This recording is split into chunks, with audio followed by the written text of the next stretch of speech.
ইনশাআল্লাহ তাআলা। প্রিয় ভাইরা, আল্লাহ রাব্বুল আলামিন কোরআনুল কারীমে অনেক জায়গাতে নামাজের গুরুত্ব সম্পর্কে আলোচনা করেছেন। রাসূলুল্লাহ সাল্লাল্লাহু আলাইহি সাল্লাম অসংখ্য হাদিস বর্ণনা করেছেন। সবগুলো হাদিস একই সময় বলা সম্ভব নয়, সবগুলো আয়াত একসাথে বলা সম্ভব নয়। আমি ওখান থেকে বাছাই করা কয়েকটা আয়াত বলবো।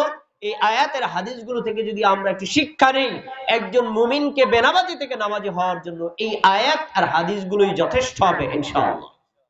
আল্লাহ রাব্বুল আলামিন কোরআনুল কারীমের সূরাতুল বাকারার মধ্যে বলেছেন, ইন্নাল্লাযীনা আমানু ওয়া আমিলুস সালিহাত, নিশ্চয়ই যারা ঈমান এনেছে, নেক আমল করেছে, ওয়া আকামুস সালাত, নামাজ পড়েছে, ওয়া আতাউস যাকাত, যাকাত আদায় করেছে।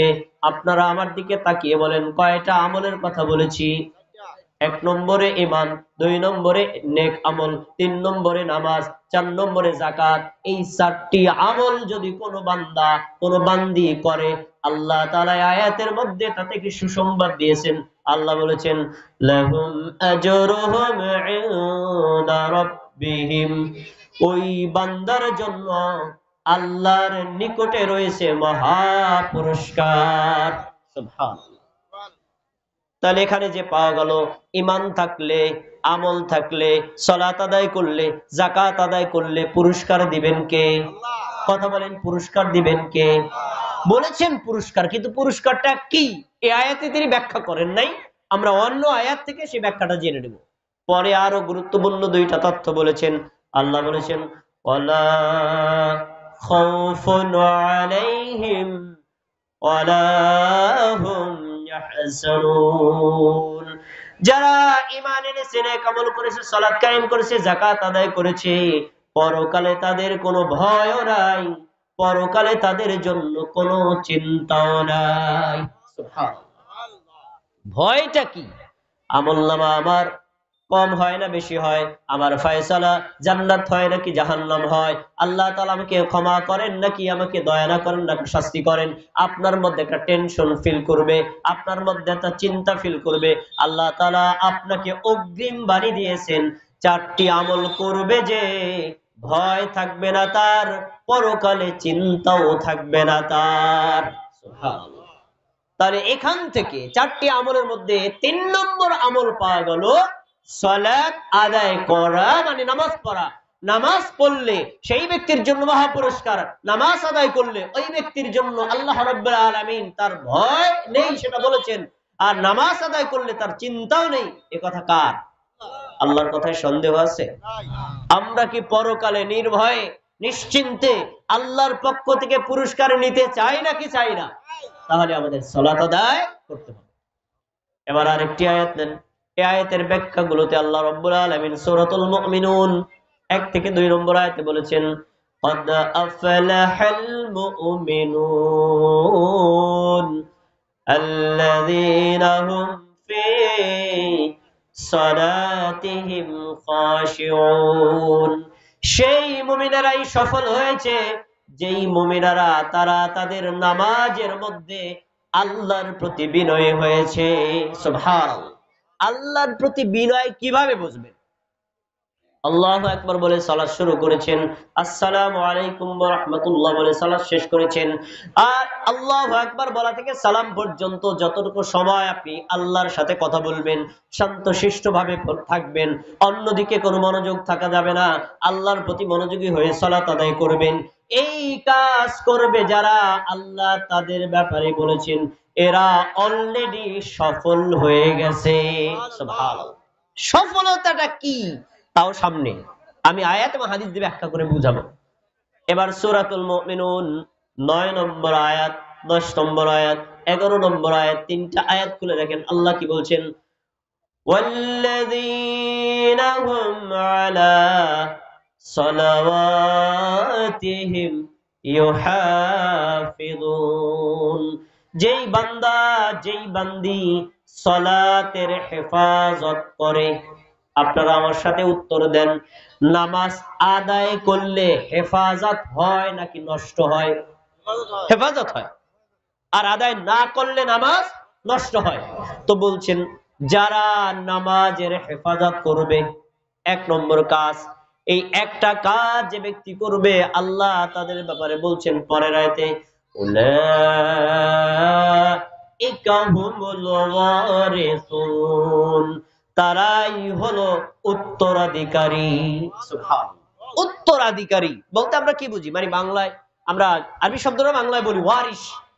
আমি যদি মারা যাই আমার সন্তানরা আমার সম্পদের ওয়ারিস হবে, তাই না? তো ঠিক আল্লাহ তাআলা বলছেন যারা সালাত আদায় করবে তারা হবে ওয়ারিস। কিসের ওয়ারিস? 11 নম্বর আয়াতটা খুলে দেখেন, আপনার কলিজা ঠান্ডা হয়ে যাবে। আল্লাহ কি বলছেন? আল্লাযীনা ইয়ারিসুনাল ফিরদাউসা হুম ফিহা খালিদুন, যারা সালাতের হেফাজত করবে, মানে সালাত আদায় করবে, নামাজ পড়বে, এদের জন্য আল্লাহ বলেছেন তারা হলো পরকালে জান্নাতুল ফিরদাউসের উত্তরাধিকারী। সুবহানাল্লাহ। জান্নাতুল ফেরদাউস কি আমরা অনেকে জানি না, একটু মনে করাই দেই। জান্নাতের 8টা স্তর আছে। এই 8টি স্তরের মধ্যে সর্বশ্রেষ্ঠ সুপ্রিম পাওয়ারের সবচেয়ে মর্যাদাবান জান্নাতের নাম কি? জান্নাতুল ফেরদাউস। তো সালাত আদায় করবে যারা শ্রেষ্ঠতম জান্নাত পাবে তারা, সালাতের হেফাজত করবে যারা শ্রেষ্ঠতম জান্নাতে প্রবেশ করবেও তারা।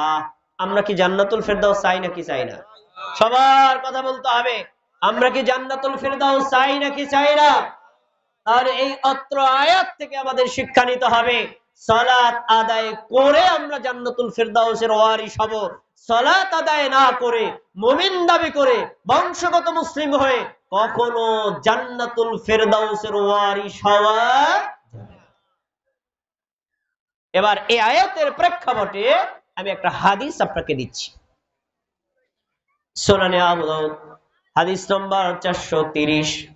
আবু কাতাদা রাদিয়াল্লাহু তাআলা আনহু বলেন, قال رسول الله صلى الله عليه وسلم, আল্লাহর রাসূল সাল্লাল্লাহু আলাইহি ওয়াসাল্লাম বলেছেন, قال الله تعالى, আল্লাহ তাআলা বলেছেন। আমাদের তাকায় কথা শুনতে হবে যে হাদিসের মধ্যে আল্লাহ বলেছেন, আল্লাহ করেছেন, এই বাক্য দুইটা থাকে। হাদিসটাকে বলা হয় হাদিসে কুদসি। এখন আমি যে হাদিসটা বলছি হাদিসা কুদসি, মানে কি? এই শব্দগুলো হলো আমাদের নবীর, কিন্তু অর্থটা স্বয়ং আল্লাহ। সুবহানাল্লাহ। তার মানে কথাটা কার? স্বয়ং আল্লাহ। আল্লাহ রাব্বুল আলামিন বলছেন, ইন্নী ফারাদতু আলা উম্মাতিকা খামসা সালাওয়াত। নবী মুহাম্মদ সাল্লাল্লাহু আলাইহি ওয়াসাল্লাম, তুমি শোনো, আমি আল্লাহ তোমার উম্মতের উপর 5 ওয়াক্ত সালাত ফরজ করেছি। কথা বলেন, কয় ওয়াক্ত? কে ফরজ করেছেন? কোন আলেম, কোন বুজুর্গ, কোন হুজুর, কোন মুফতি মাওলানা? কে ফরজ করেছেন? আল্লাহ ফরজ করেছেন। তো আল্লাহ বলছেন, আমি আল্লাহ নিজে তোমার উম্মতের উপর 5 ওয়াক্ত সালাত ফরজ করেছি। ফরজ করে ছেড়ে দেয়নি, সাথে আমি একটা ওয়াদাও করেছি। ওয়াদাটা আল্লাহ কি করেছেন আপনাদের জানতে মনে চায় না? আল্লাহ বলছেন, ওয়াহিদতু ইনদি আহাদান, আমি এই ওয়াদাও করেছি, আন্নাহু মান জাআ ইউহাফিজ আলাইহিন্না লিওয়াক্তিহিন্না, তোমার উম্মতের মধ্যে যে নারী যে পুরুষ ওয়াক্ত মতো সালাত আদায় করবে, মানে সালাত কাজা করবে না, ওয়াক্ত মতো সালাত আদায় করে যদি আমি আল্লাহ ওয়াদা করলাম, আদখালতুহুল জান্নাহ, আমি আল্লাহ নিজ দায়িত্ব নিয়ে ওই বান্দাকে বান্দিকে জান্নাতে প্রবেশ করায় দেব। তাহলে হাদিসে কি পাওয়া গেল? সালাত আদায় করলে জান্নাতে দেওয়ার দায়িত্বটা কার? জান্নাতের মালিক কে? আমাদের মালিক কে? আল্লাহ যদি নিজে বলেন সালাত আদায় করলে জান্নাত দেওয়ার দায়িত্ব আমার, তাহলে এই মুসল্লির জন্য সালাত পাওয়ার ব্যাপারে কোনো সন্দেহ কি আছে? কোনো সন্দেহ আছে? পরের শব্দটা শোনেন, আর ওয়ামান লাম ইউহাফিজ আলাইহিন্না, যে ব্যক্তি 5 ওয়াক্ত সালাতের হেফাজত করে না, এক ওয়াক্ত পরে আর এক ওয়াক্ত পড়ে না, জুমার ওয়াক্ত পরে 5 ওয়াক্ত পড়ে না, ঈদের নামাজ পড়ে জুমার নামাজও পড়ে না, এই টাইপের মুমিন মুসলমান যারা, ফালা আহদা লাহু ইনদি, ওই ব্যক্তিকে জান্নাতে দেওয়ার দায়িত্ব আমি আল্লাহ নিলাম না। এবার আপনারা বলেন, যদি জান্নাতে যেতে চাই আমাদের কি করতে হবে? সালাত আদায় করতে হবে। আমরা জান্নাত চাই না কি চাই না? তাহলে এখন থেকে সালাত আদায় করবো তো ইনশাআল্লাহ। এবার 2 নম্বর, কোন আল্লাহর বান্দা বান্দি যদি সালাত আদায় করে, মানে নামাজ পড়ে, এই নামাজের কারণে বান্দা বান্দির দ্বারা দিবারাত্রি 24 ঘন্টায় যদি কোনো অন্যায় হয়ে যায়, পাপ হয়ে যায়, গুনাহ হয়ে যায়, আর গুনাহটা যদি ছোট হয়, নামাজের কারণেই আল্লাহ বান্দার পাপ ক্ষমা করে দিবে। নামাজের কারণে, তার আলাদা ক্ষমা চাওয়া লাগবে না। ক্ষমা চাইলে মাফ হবে কবিরা গুনাহ, আর ক্ষমা না চাইলে সালাত আদায় করলে ক্ষমা হবে সগীরা গুনাহ। হাদিস দেখেন, নবী সাল্লাল্লাহু আলাইহি ওয়াসাল্লাম বলেছেন, সহিহ মুসলিমের হাদিস, as-সালাওয়াতুল খামস ওয়াল জুমআতু ইলাল জুমআহ ওয়া রামাদানু ইলা রামাদান। কোন আল্লাহর বান্দা বান্দি যদি 5 ওয়াক্ত নামাজ আদায় করে, ফজর পড়লে ফজর থেকে আসর, আসর পড়লে আবার যোহর থেকে আসর, আবার মাগরিব পড়লে আসর থেকে মাগরিব, আবার এশা পড়লে মাগরিব থেকে এশা, আবার যদি ফজর পড়ে এশা থেকে ফজর, 5 ওয়াক্ত সালাত আদায় করলে মাঝখানের সময় এই বান্দার দ্বারা, এই বান্দির দ্বারা যদি কোনো পাপ হয়ে যায়, সালাতের কারণে ক্ষমা করে দিবেন কে? তবে একটা শর্ত আছে, ইযা জাতানাবাল কাবাইর, বান্দার অবশ্যই কবিরা গুনাহ, বড় গুনাহ পরিত্যাগ করতে হবে। বড় গুনাহ যদি ছেড়ে না দেয়, ছোট গুনাহ মাফ হবে না। কিভাবে মাফ হবে তার একটা দৃষ্টান্ত আমাদের নবী দিয়েছেন, আসুন আপনাকে শোনাই। নবী সাল্লাল্লাহু আলাইহি ওয়াসাল্লাম বললেন, সাহাবীরা শোনো, মনে করো তোমাদের বাড়ির সামনে একটা খাল আছে, বিল আছে, পুকুর আছে, নদী আছে। এই পুকুরে খালে বিলে যদি তোমরা দৈনিক যত্ন করে 5 বার গোসল করো, আমরা দৈনিক কয়বার গোসল করি? গরমকালে সর্বোচ্চ 2 বার, শীতকালে 2 দিন পর পর একবার, এমন নাই? আছে না? কিন্তু কন্টিনিউ সাধারণ আমাদের অভ্যাস দৈনিক কয়বার? একবার। নবী বলেছেন, তোমরা যদি দৈনিক 5 বার গোসল করো, হাল ইউবকি মিন দারানিহি শাইই, বলো ওই বান্দার গায়ে 5 বার গোসলের কারণে কোনো ময়লা থাকতে পারে? তো আপনারা যেমন বলেছেন না, আমাদের নবীর সাহাবীরা বলেছেন ক্বালু লা, না, ওই ব্যক্তির গায়ে কোনো ময়লা থাকতে পারে না। তখন আমাদের নবী বলেছেন, আমার উম্মত মনোযোগ দিয়ে শোনো, বাদা ফাযালিকা মিসলুস সালাওয়াতিল খামস, এটাই হলো 5 ওয়াক্ত সালাতের দৃষ্টান্ত। কোন বান্দা, কোন বান্দি যদি দৈনিক 5 ওয়াক্ত সালাত আদায় করে, ওই বান্দা বান্দির কোনো গুনাহই থাকতে পারে না। ক্ষমা করে দিবেন কে? আল্লাহ। আমরা ক্ষমা চাই না? যদি ক্ষমা চাই, তাহলে আমাদের 5 ওয়াক্ত সালাত আদায় করতে হবে। আমার সময় কম, হ্যাঁ, এজন্য অনেক কথাই আছে। আমি ফজিলতে আর একটা হাদিস বলবো। যদি কোনো বান্দা বান্দি দৈনিক 5 ওয়াক্ত সালাত আদায় করে, আল্লাহ রাব্বুল আলামিন ওই বান্দার, ওই বান্দি আদায় করবে 5 ওয়াক্ত সালাত, কিন্তু আল্লাহ তাকে 50 ওয়াক্ত সালাতের নেকি দিয়ে দিবেন। এই ক্ষেত্রেও যদি আপনাদের সুবহানাল্লাহ বলতে সাউন্ড লুজ হয়, তাহলে সাউন্ড বাড়বে কখন? বাড়বে একটা সময় আসতেছে, ফেব্রুয়ারি মাসে বাড়বে। আমার নেতা, তোমার নেতা, ফুলের চাইতে চরিত্র, দেখবেন কি গলা, মানে 1 কাপ চা খাওয়াইছে।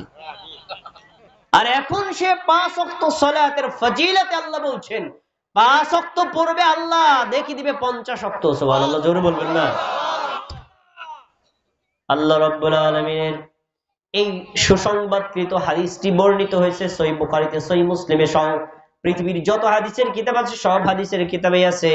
আমি বড় হাদিসটার সংক্ষিপ্ত রূপ আপনার সামনে ধরায় দিচ্ছি, তাহলে আপনার বুঝতে সহজ হবে। আমাদের নবী মুহাম্মদ সাল্লাল্লাহু আলাইহি ওয়াসাল্লামের জীবনে অনেকগুলো মুজিজা, অলৌকিক ঘটনা ঘটেছিল। তার ভিতরে অন্যতম শ্রেষ্ঠ মুজিজা হলো মেরাজের ঘটনা। আপনারা শুনছেন নাকি শোনেন নাই? আমি এক নজরে 30 সেকেন্ডের মধ্যে বলছি, তাহলে আপনার মনে পড়বে। আমাদের নবী বাইতুল্লাহ থেকে বাইতুল মুকাদ্দাস গিয়েছেন, সেখান থেকে প্রথম আসমান, তারপরে দ্বিতীয় আসমান, তারপরে তৃতীয় আসমান, তারপরে চতুর্থ আসমান, তারপরে পঞ্চম আসমান, তারপরে ষষ্ঠ আসমান, তারপরে সপ্তম আসমান, তারপরে সিদরাতুল মুনতাহা। এরপরে আল্লাহ আমাদের নবীকে যত দূর ইচ্ছা তত দূর নিয়েছেন। এই ঘটনা আপনারা শুনেছেন নাকি শোনেন নাই? এই ঘটনাকে বলা হয় ইসরা বা মেরাজ। আপনারা আমার কথা যদি আগের ঘটনা শুনে থাকেন উত্তর দেন। আমাদের নবী কোথায় গিয়েছিলেন? আল্লাহর কাছে। কোথায়? আল্লাহর কাছে। মেরাজে গেছিলেন কোথায়? আল্লাহর সাথে দেখা করার জন্য। আল্লাহর সাথে সাক্ষাৎ করে তিনি ফিরে আসছেন। বিশাল বড় হাদিস, মুহাদ্দিসরা জানেন। আমি সংক্ষিপ্ত মূল কথাটা বলে দিচ্ছি। নবী সাল্লাল্লাহু আলাইহি ওয়াসাল্লাম যখন মেরাজ শেষ করে আবার নামতেছিলেন, সপ্তম আসমানের পরে ষষ্ঠ আসমানে যখন নেমেছেন, মূসা আলাইহিস সালাতু ওয়াস সালামের সাথে দেখা হলো। মূসা আলাইহিস সালাম আমাদের নবীকে জিজ্ঞেস করলেন, মা ফারাদাল্লাহু লাকা আলা উম্মাতিকা খামসা সালাওয়াত। মা ফারাদাল্লাহু লাকা, হে আল্লাহর নবী, আজকের এই পৃথিবীর মধ্যে স্মরণীয় ঐতিহাসিক রাতে আল্লাহ আপনার কাছে আপনার উম্মতের উপর কি ফরজ করেছেন? আমাদের নবী বললেন, আল্লাহ রাব্বুল আলামিন আজকের এই মেরাজের রাতে আমার নিকটে আমার উম্মতের জন্য দিবারাত্রি 24 ঘন্টায় 50 ওয়াক্ত নামাজ ফরজ করে দিয়েছেন। কয় ওয়াক্ত নামাজ? আপনারা কয় ওয়াক্ত পড়েন? বাকি 45 ওয়াক্ত আপনারা চুরি করলেন কেন? বাদ দিলেন কেন? ঘটনা জানা লাগবে না? কেন বাদ দিলেন? বাকি 45 ওয়াক্ত আপনি কেন পড়েন না? শোনেন। মূসা আলাইহিস সালাম শুনে অবাক। যদি 50 ওয়াক্ত নামাজ পড়ে, গোসল করবে কখন, খাইবে কখন, পেশাব করবে কখন, পায়খানা করবে কখন, অন্যান্য কাজ করবে কখন, ব্যবসা করবে কখন, অত 24 ঘন্টায় মসজিদে পড়ে থাকা লাগবে। আর এটা তো করতে পারবে না। আপনি এখনই আল্লাহর কাছে যান, আল্লাহর কাছে গিয়ে বলেন আমার উম্মত করতে পারবে না, কমায় দেন। আল্লাহ রাব্বুল আলামিনের কাছে মুসার অনুরোধে আমাদের নবী চলে গেলেন। যাওয়ার পরে 5 ওয়াক্ত কমায় দিলেন। বড় ঘটনা সংক্ষেপ করে বলছি। এভাবে মুসা আলাইহিস সালামের কাছে আসছে, তিনি আবার ফেরত পাঠাবেন। এইভাবে মুসা আলাইহিস সালাম আমাদের নবীকে আল্লাহর কাছে 9 বার ফেরত পাঠিয়েছেন। কয়বার? 9 বার। এই দেখি দি দত্তকেন্দ্র লোকেরা নামটা জানে কিনা। নামটা জানেন তো? এবার 9 দিয়া 5 রে গুণ দেন। 45। একবার গমনে কমেছে 5, 9 বার কমেছে 5 নং 45 ওয়াক্ত কমে গেছে। এখন হয়েছে কয় ওয়াক্ত? 5 ওয়াক্ত সালাত। এবারে যখন আসতেছেন মুসা আলাইহিস সালাম বললেন কয় ওয়াক্ত আছে? বলল 5 ওয়াক্ত। এইটাও পারবে না, আবার যান, আরো কমান, আরো কমান। তখন তিনি বলছেন, শোনো, তোমরা তো যেতে বলো, আমার যেতে মন চায় না। আমার উম্মত যদি 50 ওয়াক্ত সালাত আদায় করতো, 50 ওয়াক্ত এনে কি পেত? 45 ওয়াক্ত কমে গেছে, আবার গেলে আরো কমবে, আমার উম্মতের নেকিও কমবে। আমি আর ফেরত যাব না, বরং আমি এখন এই বিধানটা নিয়ে ফিরে যাব। এই কথা যখন আমাদের নবী বললেন, তখন আরশের উপর থেকে, 7 আসমানের উপর থেকে আল্লাহ আমাদের নবীকে একটা ওহীর বাক্যের কথা বলেছেন। মূসা আলাইহিস সালাম নিজে কান পেতে এই বাক্যটা শুনেছেন। আমার যদি সক্ষমতা থাকতো, পৃথিবীতে যতগুলো মসজিদ আছে, মসজিদের গেটে সোনার অক্ষর দিয়ে হাদিসের শব্দটা আমি লিখে রাখতাম। হাদিসটা বলছি, মনোযোগ দিয়ে শোনেন। আমাদের নবীকে আল্লাহ বললেন, লা ইউবাদদালুল কাউলু লাদাইয়া হিয়া খামসু ওয়া হিয়া খামসুন। মুহাম্মদ সাল্লাল্লাহু আলাইহি ওয়াসাল্লাম, তুমি শোনো, আমি আল্লাহ, আমার কথার কোনো পরিবর্তন নাই। আমি যে 50 ওয়াক্ত ফরজ করেছি ওইটাও ঠিক থাকবে, আর তুমি যে আবেদন করে 5 এনেছো ওইটাও ঠিক থাকবে। তোমার উম্মত আদায় করবে 5, আমি আল্লাহ খুশি হয়ে 10 গুণ বাড়িয়ে 50 ওয়াক্ত সালাতের নেকি দিয়ে দিব। নেকি পেলেন, বাড়ছে না কমছে?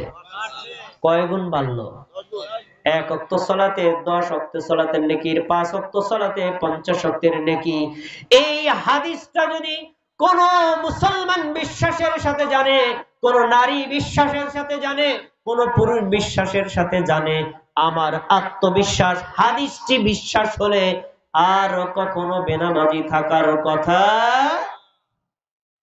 এখন থেকে বুঝতে পেরেছেন 5 ওয়াক্ত নামাজ আদায় করলে কয়েকটা নেকি পাবেন। এখন থেকে আদায় করবেন তো ইনশাআল্লাহ?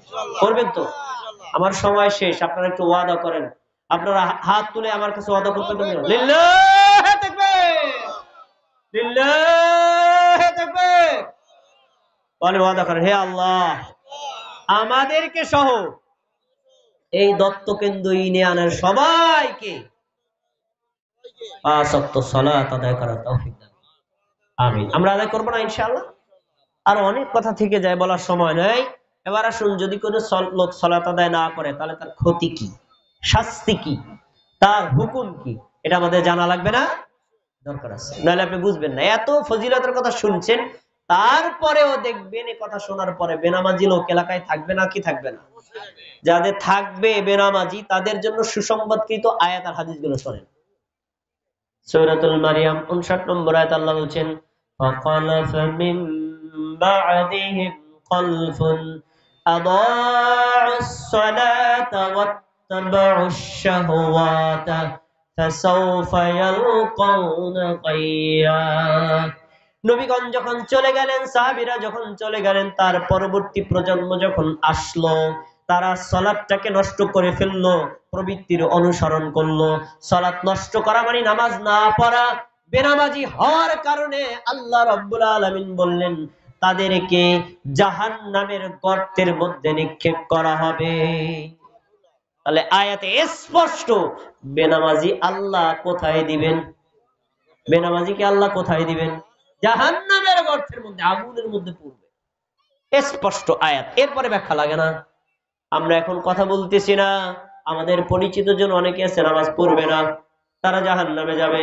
আমরা যদি জান্নাতে যেতে পারি, জান্নাতে থেকে আল্লাহ তাআলা তাদের সাথে কথা বলার সুযোগ করে দিবেন। সূরাতুল মুদ্দাসসির 40 থেকে 44 নম্বর আয়াতে আল্লাহ বলেন, ফি জান্নাতি ইয়াতাসাআলুনা আনিল মুজরিমিন। জান্নাতের মধ্যে থেকে জান্নাতীরা জাহান্নামীদের সাথে কথা বলবে, জাহান্নামীদেরকে বলবে, মা সালাকাকুম ফি সাকার, এ আমার প্রিয় ভাই, তোমাকে তো আমি চিনি, জাহান্নামে কেন? তুমি জাহান্নামে আসছে কেন? তখন সে আত্মস্বীকৃতি দিবে। আত্মস্বীকৃতি বলেন, সে বলবে, হ্যাঁ আমি অপরাধ করছি। অপরাধটা কি? সে বলবে, লাম নাকু মিনাল মুসাল্লিনা ওয়া লাম নাকু নুতঈমুল মিসকিন। আমার ভাই শোনো, আমি কেন জাহান্নামের আগুনের মধ্যে জ্বলছি? আমার 1 নম্বর অপরাধ, আমি মুসল্লি ছিলাম না। যে সালাত আদায় করে তাকে কি বলে? সবাই বলেন কি বলে? আর যে নামাজ পড়ে না আমরা কি বলি? বেনামাজি, তাই না? বেনামাজি, গায়রে মুসল্লি মানে বেনামাজি। তাহলে একেবারে স্পষ্ট, লাম নাকু মিনাল মুসাল্লিন, আমি বেনামাজি ছিলাম, এজন্য জাহান্নামে আসছি। স্পষ্ট আয়াত। বেনামাজি যারা জান্নাতে যাবে তারা না? কথা বলে না, জান্নাতে যাবে তারা। বেনামাজি যারা জাহান্নামে যাবে তারা। এবার আপনার যদি জাহান্নামের আগুনে জ্বলতে ইচ্ছা হয়, নামাজ ছেড়ে দিতে পারেন, 1 নম্বর শাস্তি। 2 নম্বর, কিয়ামতের দিন আল্লাহ তাআলা যতগুলো আমল বান্দাবান্দি করেছে সবার আগে কার হিসাব হবে? তার মানে হাদিস আপনাদের জানা, মনে করিয়ে দিচ্ছি, সুনানে তিরমিজি হাদিস নম্বর 413, ইন্না আউওয়ালা মা ইউহাসাবু বিহিল আবদু ইয়াওমাল কিয়ামাতি মিন আমালিহি সালাতি। কিয়ামতের দিন বান্দাবান্দির যত আমল আছে সব আমলের আগে সালাত মানে নামাজের হিসাব হবে। এরপরে বলছেন, নামাজ যদি তার সঠিক পাওয়া যায়, ফাকাদ আফলাহা ওয়া আনজাহা। দেখি আপনাদের মনে আছে কিনা, পিছনে আমি বলছিলাম, কাদ আফলাহাল মুমিনুন আল্লাযীনা হুম ফি সালাতিহিম খাশিউন, যারা তাদের নামাজের মধ্যে বিনয়ী হয়েছে তারাই সফল। এই হাদিসে পাওয়া গেল কাদ আফলাহা, ওরাই অলরেডি সফল হবে যাদের নামাজ ঠিক পাওয়া যাবে। বলেন সুবহানাল্লাহ। তাহলে নামাজ ঠিক পেলে পরকালে সফল হওয়া যাবে। নামাজ আদায় করলে জাহান্নাম থেকে মুক্তি পাওয়া যাবে। নামাজ যদি আদায় না করে জাহান্নামে যাওয়া লাগবে। আর যদি নামাজ আদায় না করে পরকালে থেকে ক্ষতিগ্রস্তদের মধ্যে অন্তর্ভুক্ত হওয়া লাগবে। সময় কম তো অল্প অল্প করে বলছি। এবার একটা কঠিন হাদিস বলবো। এই হাদিসটা বলার পর যদি আপনাদের কাছে যাই, আপনারা হয়তো আমার উপর রাগও করতে পারেন। রাগ করলেও আমাকে হাদিসটা বলতেই হবে। আপনারা বলতে দিবেন তো ইনশাআল্লাহ? মুসনাদে আহমদের হাদিস, যদি কোনো ব্যক্তি নামাজ আদায় না করে কন্টিনিউ, এক দুই তো ছুটে যেতে পারে, ওটা মাঝে মধ্যে আপনারও হয় আমারও হয়, ঘুমিয়ে গেছেন টের পান নাই, আল্লাহ ক্ষমা করবেন, কিন্তু কন্টিনিউ নিয়মিত নামাজ পড়েন না, 10 বছর প্লাস বয়স, এরকম যদি কোনো বান্দাবান্দি হয়, আপনি শোনেন, আপনার কিয়ামতের দিন সঙ্গী হবে ফিরআউন, হামান, কারুন, উবাই ইবনে খালফ। এরা কি কাফের নাকি মুমিন? এদের সাথে হাসর হবে যাদের, তারা জান্নাতুল ফেরদাউসে যাবে। কি ফিরআউন জান্নাতুল ফেরদাউসে যাবে না? নবী সাল্লাল্লাহু আলাইহি সাল্লাম একদিন সাহাবীদের সামনে সালাতের গুরুত্ব নিয়ে আলোচনা করছেন। আলোচনার মধ্যে তিনি বলছেন, মান হাফাযা আলাইহা, আমার উম্মতের মধ্যে যারা সালাতের হেফাজত করবে, মানে সালাত আদায় করবে, কিয়ামতের দিন আল্লাহ এই সালাতের কারণে তাকে দিবেন নূর। সুবহানাল্লাহ। ওয়া নাজাতান ইয়াউমাল কিয়ামা ওয়া বুরহান। 2 নম্বর, তাকে দিবেন আল্লাহ প্রমাণ, প্রমাণ দিবেন, সার্টিফিকেট দিবেন, তুমি জাহান্নাম থেকে মুক্ত, তুমি জান্নাতি প্রাপ্ত, সার্টিফিকেট দিয়ে দিবেন। সুবহানাল্লাহ। 3 নম্বর দিবেন কিয়ামতের দিন তাকে জাহান্নাম থেকে নাজাতের সনদ দিয়ে দিবেন। এরপরের শব্দগুলো শোনেন, যারা নামাজ আদায় করেন না, মা বোনেরা ভাইয়েরা, আপনারা একটু মনোযোগ দিয়ে শোনেন। আপনি চায়ের দোকানে আছেন তো, থাকেন ওখানে বসে শোনেন। যে ব্যক্তি নামাজের হেফাজত করবে না, ফালাইসা লাহু নূরুন ওয়ালা বুরহানুন ওয়ালা নাজাতুন ইয়াউমাল কিয়ামা, ওই ব্যক্তির জন্য কিয়ামতের দিন কোনো নূর থাকবে না, ওই ব্যক্তির জন্য কোনো নাজাতের ব্যবস্থাও থাকবে না, ওই ব্যক্তির জন্য জাহান্নাম থেকে মুক্তির কোনো সনদও নেই।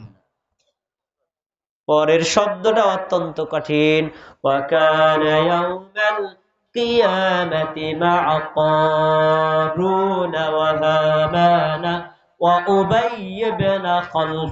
যে ব্যক্তি বেনামাজি মুসলমান দাবি করেছে, যে নারী যেই পুরুষ নামাজ আদায় করেই না এরকম বেনামাজি, যে সেই লোকটা কিয়ামতের দিন ফিরআউনের সাথে, হামানের সাথে, কারুনের সাথে, উবাই ইবনে খালফের সাথে, আবু জাহেল, আবু লাহাবের সাথে জান্নাতে যাবে না? কথা বলেন, কোথায় যাবে? একেবারে স্পষ্ট, বেনামাজির হাসর হবে ফিরআউনের সাথে। আমরা কি ফিরআউনের সাথে জাহান্নামে যেতে চাই? তাহলে এখন থেকে নামাজ ত্যাগ করার যে বদ অভ্যাস, এটা ছেড়ে দিয়ে নামাজি হওয়া যাবে তো ইনশাআল্লাহ? আল্লাহ আমাদের তৌফিক দান করুন। এবার আসুন, নামাজ শুধু পড়লেই হবে না, নামাজ আমাদের নবী যেভাবে শিখিয়েছেন ওভাবেই পড়তে হবে। অন্য কোনো পদ্ধতিতে পড়া, যদি অন্য কোনো পদ্ধতি পড়েন, আপনার নামাজ আল্লাহর নিকটে ডিসকোয়ালিফাই গণ্য হবে। পরকালে এই নামাজ দ্বারা পুরস্কার পাওয়া যাবে না, জাহান্নাম থেকে মুক্তিও পাওয়া যাবে না। আমরা নামাজ, ফরজ, ওয়াজিব, সুন্নাত, মুস্তাহাব, 5 ওয়াক্ত ফরজ নামাজ, সুন্নাত নামাজ, জুমার নামাজ, ঈদের নামাজ, জানাজার নামাজ, যত নামাজ আছে, এমনকি নামাজের বাইরেও যত ইবাদত আছে, কার তরিকা মতো করব? মুহাম্মদ সাল্লাল্লাহু আলাইহি ওয়াসাল্লামের তরিকা অনুযায়ী করতে হবে। তার তরিকার বাইরে ভিন্ন কার তরিকা ইসলামে কোন ধরনের গ্রহণযোগ্যতা নাই। তাই নামাজ আদায় করব কার দেখানো নিয়ম অনুযায়ী, মুহাম্মদ সাল্লাল্লাহু আলাইহি ওয়াসাল্লাম যেভাবে করেছেন ওইভাবেই। আসুন, আমাদের নবী, যারা নবীর দেখানো সিস্টেমে 4টা শর্ত সাপেক্ষে সালাত আদায় করে, তাদের জন্য ক্ষমার ঘোষণা দিয়ে 4টা শর্তের কথা বলেছেন। দেখি কে কে শর্ত পূরণ করতে পারে। সুনানে আবু দাউদ হাদিস নাম্বার 425, নবী সাল্লাল্লাহু আলাইহি ওয়াসাল্লাম বলেছেন, খামসু সালাওয়াতিন ইফতারাদাহুল্লাহ, 5 ওয়াক্ত নামাজ আল্লাহ তাআলা ফরজ করেছেন। কথা বলেন, কে ফরজ করেছেন? আল্লাহ। 5 ওয়াক্ত নামাজ আল্লাহ ফরজ করেছেন। এই ফরজ করার সাথে সাথে 4টা শর্ত দিয়েছেন। 1 নম্বরে, মান আহসানা উযুআহুন্না, যে ব্যক্তি সুন্দর করে ওযু করে, তাহলে নরমাল অজু আছে, আবার সুন্দর অজু। নরমাল অজু কি? আপনি টিউবওয়েল ছেড়ে দিয়ে খালি একদম সবকিছু ধুয়ে ফেললেন, মাথাটা মাসা করে মসজিদে ঢুকে গেলেন, এটা হলো নরমাল অজু। আর উত্তম অজু কি? প্রত্যেকটা অঙ্গ 3 বার আমাদের নবীর সুন্নাত তরিকা অনুযায়ী ধৌত করতে হবে, সম্পূর্ণ মাথা একবার মাসাহ করতে হবে। এই সিস্টেমে অজু করবে, 1 নম্বর শর্ত। 2 নম্বর, ওয়াসাল্লাহুন্না লিওয়াক্তিহিন্না, ওয়াক্ত মতো সালাত আদায় করবে। তার মানে আসরের সালাত জোহরের সালাত আসরের মধ্যে, আসরের সালাত মাগরিবের সময়, মাগরিবের সালাত এশার সময় পড়লে হবে না। এই হাদিসের আরেক ব্যাখ্যা, আউয়ালি ওয়াক্তিহা, আউয়াল ওয়াক্তে সালাত আদায় করবে। এই 2টা শর্ত গেল। 3 নম্বর, ওয়া আতাম্মা রুকুআহুন্না, ফরজ বলেন, নফল বলেন, সুন্নাত বলেন, জামাতে বলেন, একা একা বলেন, সকল ক্ষেত্রে নামাজের রুকু আর সাজদাগুলো পরিপূর্ণভাবে আদায় করতে হবে। তাহলে অপরিপূর্ণ রুকু আছে, এটা কি আপনাদের জানা আছে? অপরিপূর্ণ রুকু, অপরিপূর্ণ সাজদাও আছে। অপরিপূর্ণ রুকু কিভাবে দেখেন তো আমাদের একটু তাকায়া, আমার সময় শেষ। দেখেন অপরিপূর্ণ রুকু কিভাবে। আপনি রুকু করেছেন এভাবে, তো দেখবেন কিছু মানুষ আছে মাথা আংশিক তুলে পুরোটা না হয়ে তারপরে আবার সেজদায় যায়। এমন মুসল্লি কেন্দ্র এই ইউনিয়নে আছে না নাই? ওনার রুকু মানে কি ইনকমপ্লিট, পূর্ণ হবে না। সাজদা, 2 সাজদার মাঝখানে যদি কোনো মুসল্লি পুরোপুরি টান হয়ে না বসে, তাহলে ওই ব্যক্তির পরিপূর্ণ সাজদা হবে না। কিছু মুসল্লি দেখবেন আংশিক মাথা তুলে আবার সাজদা দেয়, এমন মুসল্লি কি আমাদের সমাজে আছে না নাই? এই লোকটা সালাত আদায় করলেও আল্লাহর পক্ষ থেকে ক্ষমা পাবে না। 4 নম্বর হলো অখুশুআহুন্না, নামাজের পুরো সময়টা মনোযোগ থাকবে কার দিকে? এই 4টা শর্ত, সুন্দর করে ওযু করা, আউয়াল ওয়াক্তে সালাত আদায় করা, রুকু সিজদা পরিপূর্ণভাবে আদায় করা, তারপরে আল্লাহর প্রতি মনোযোগ থাকা। এই 4 শর্ত সাপেক্ষে পৃথিবীর যে কোনো জায়গার কোন নারী বা পুরুষ যদি সালাত আদায় করে, আল্লাহ ওই ব্যক্তির জন্য ওয়াদা করেছেন, ওই ব্যক্তির পূর্ববর্তী সব পাপ ক্ষমা করে দিবেন। আমরা কি আমাদের পাপ ক্ষমা চাই না? আল্লাহ রাব্বুল আলামিন আমাদের সবাইকে এই সালাত আমাদের নবী যেভাবে আদায় করতে বলেছেন সেভাবে আদায় করে নিজেদের পাপ ক্ষমা নেওয়ার তৌফিক দান করুন, আমিন। শেষ, আমার টাইম শেষ। আজকের এই মাহফিলটি হচ্ছে খাদিজা রাদিয়াল্লাহু তাআলা আনহা বালিকা মাদ্রাসার উদ্যোগে। এটা আপনাদের এলাকার একটি প্রসিদ্ধ মাদ্রাসা, কিন্তু আপনারা জানেন মাদ্রাসাটার অবকাঠামো খুবই দুর্বল। মানে স্টুডেন্ট সংখ্যা যে পরিমাণে, আবাসন সংখ্যা, ছাত্রীদের যে চাহিদা, সেই তুলনায় তাদের আসলে একেবারে জায়গাই নাই, তারা বাড়ির মধ্যে থাকে। তো আলহামদুলিল্লাহ আপনাদের সকলের পরামর্শ এবং সহযোগিতায় এই রাস্তার পাশে তারা একটা বিল্ডিং করার জন্য কয়েকটা খাম তুলেছে, কিন্তু বাকি কাজগুলো অর্থের অভাবে করতে পারছে না।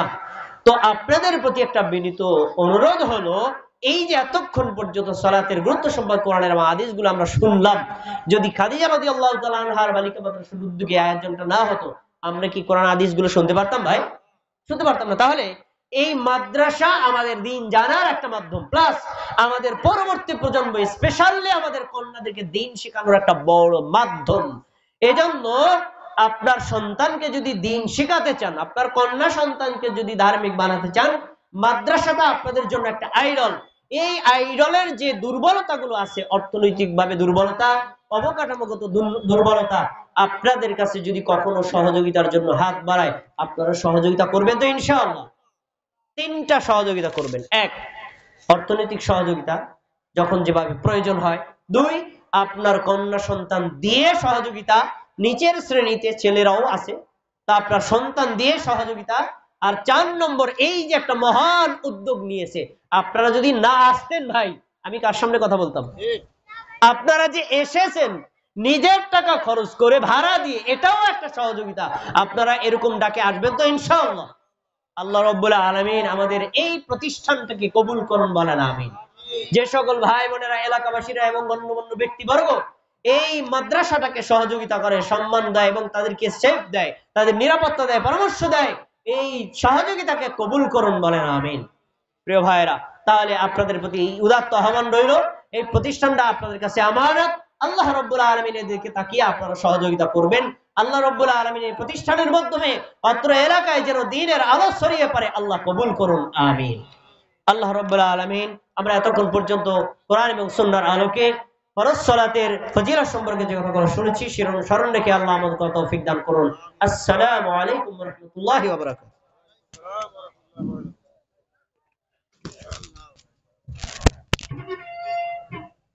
আলহামদুলিল্লাহ।